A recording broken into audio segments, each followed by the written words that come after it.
সরস্বতী পুজো। আর সরস্বতী পুজো এতটাই ব্যস্ত ছিলাম, না তোমাদের সাথে কোনো ভিডিও শেয়ার করতে পেরেছি না কিছু।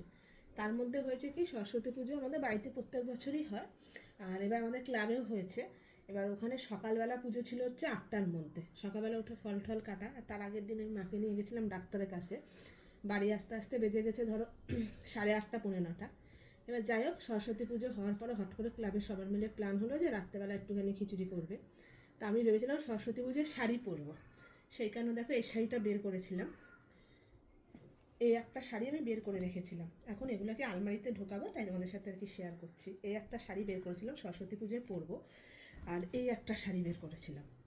আলটিমেটলি দুটো শাড়ির একটা শাড়িও পরা হয়নি। তার কারণ হচ্ছে, হুট করে যেহেতু প্ল্যান হয়েছে খিচুড়ি টিচুড়ি বানাবো, সেগুলো সবজি ফবজি কাটতে গিয়ে সরস্বতী পুজো মনে হয় সাজা হয়নি। এই শাড়িগুলো বের করেছিলাম, ব্লাউজ বের করেছিলাম, আরও 2-3টে শাড়ি বের করেছিলাম পরবো বলে।